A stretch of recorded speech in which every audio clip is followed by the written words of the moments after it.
오늘 하나님께서 우리에게 주시는 말씀은 누가복음 9장 51절에서 56절까지의 말씀입니다.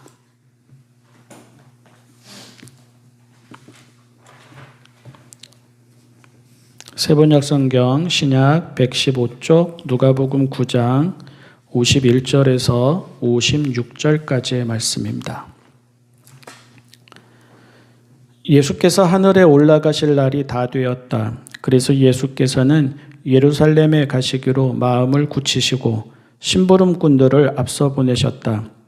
그들이 길을 떠나서 예수를 모실 준비를 하려고 사마리아 사람의 한 마을에 들어갔다.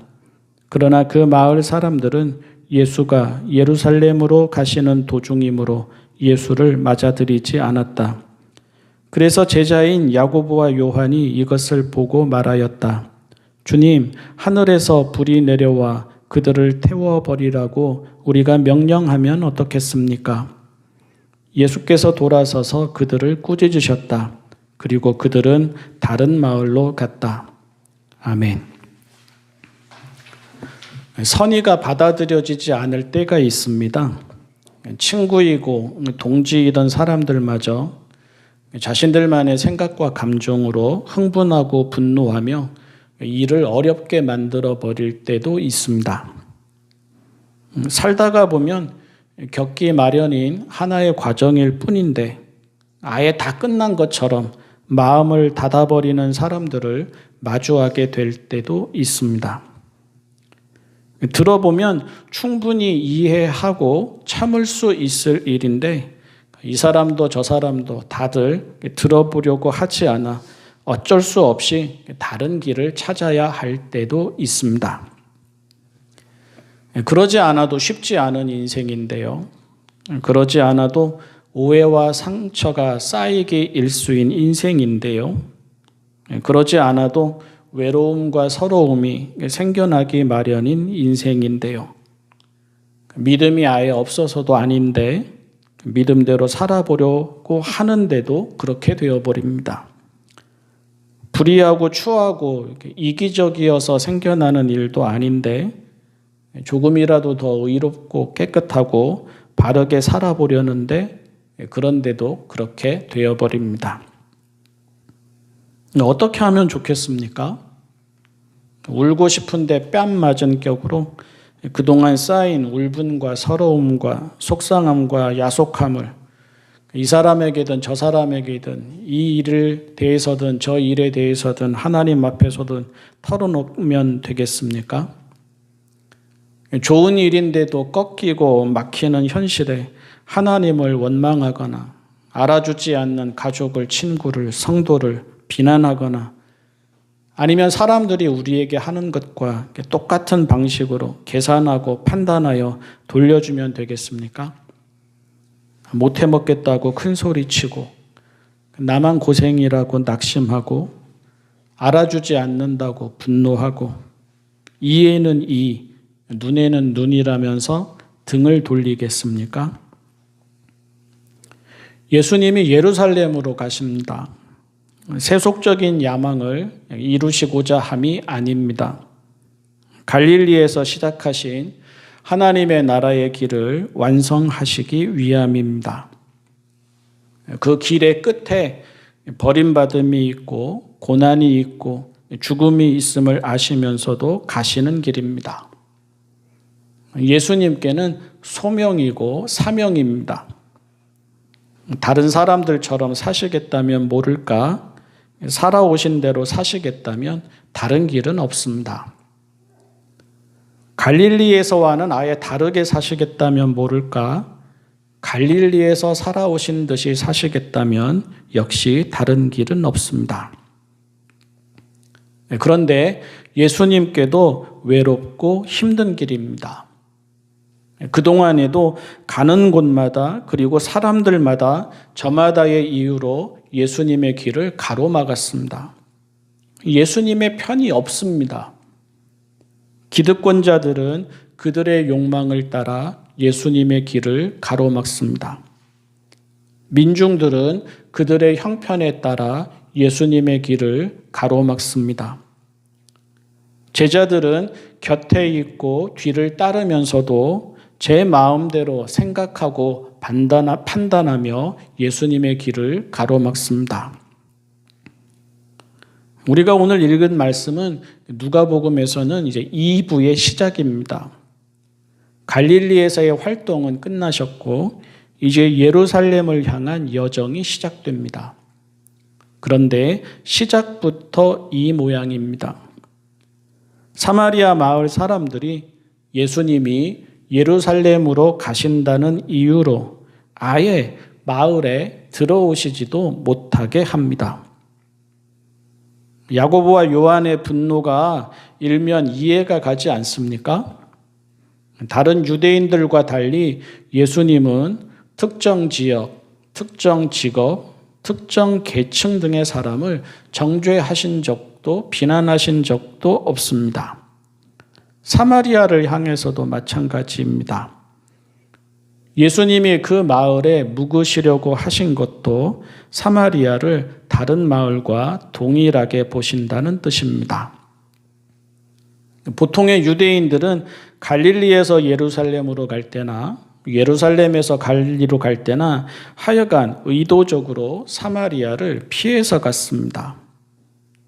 예수님이 사마리아 마을을 지나가시겠다는 것 자체가 사람을 있는 모습 그대로 받아주시는 예수님의 한결같은 사랑과 자비를 보여줍니다. 그러니 야고보와 요한이 화를 낼 만하지 않습니까? 감정이 폭발할 만하지 않습니까? 평소에는 아는 척도 하지 않으시다가 점령군처럼 들어가서 지나가시겠다는 것이 아니지 않습니까? 세상 이 속에 밝은 사람들이 그러하듯 계산이 있고 속셈이 있어서 머물다 지나가시겠다는 것이 아니지 않습니까? 바리새인이나 사두개인이나 율법학자 같은 종교 엘리트가 오늘날의 경찰이나 검찰이 압수수색이나 불시 점검을 하듯 마을에 들어오시겠다는 것도 아니지 않습니까? 한 번도 차별하지 않으신 예수님이 머물다 지나가시겠다는 건데 단지 예루살렘으로 가신다는 이유로 아예 남인 듯 대하겠다는 것, 이게 말이 되느냐는 것입니다. 배신감이 든다는 것입니다. 주제를 모른다는 것입니다. 당장에라도 불벼락을 맞아야 마땅하다는 것입니다. 하지만 보십시오. 예수님은 그들을 꾸짖으십니다. 그러니까 무슨 말입니까? 그들도 예수님을 모른다는 뜻입니다. 예수님의 편인 듯 보이고 예수님을 대변하는 듯 보이지만 그들도 그들의 생각과 감정대로 판단한다는 뜻입니다. 사마리아 사람들만이 아니라 야고보와 요한도 이를 어렵게 만듭니다. 야고보와 요한도 극단적이고 자기중심적입니다. 여차하면 다 끝장내고 돌아가기라도 할 태세입니다. 어떻게 해서든 일이 되게끔 하려는 마음은 없고 하나님의 일을 하겠다는 거고 좋은 일을 하겠다는 건데 이렇게 꼬이고 막히고 거부당하니 기분 나빠서 못하겠다. 자존심 상해서 못하겠다라는 마음입니다. 예수님만이 다르십니다. 예수님은 당신이 다른 마을로 가십니다. 예수님은 당신이 참으십니다. 예수님은 당신이 좀 더 고생하시는 길을 선택하십니다. 똑같이 하지 않으십니다. 자존심 세우지 않으십니다. 분노하거나 낙심하지도 않으십니다. 후회하거나 포기하지도 않으십니다. 못해 먹겠다 하지 않으십니다. 이 사람도 알아주지 않고 저 사람도 알아주지 않고 은혜도 모르는 사람들이다 하지 않으십니다. 이 사람도 자기 일에만 관심이 있고 저 사람도 자기 일에만 관심 있고 이 사람도 자기 말만 하고 저 사람도 자기 말만 한다고 그렇게 속상해 하지 않으십니다. 이런 사마리아 사람들을 보시면서도 당신의 길을 바꾸지 않으시고 이런 제자들을 데리시고도 예루살렘으로 가십니다.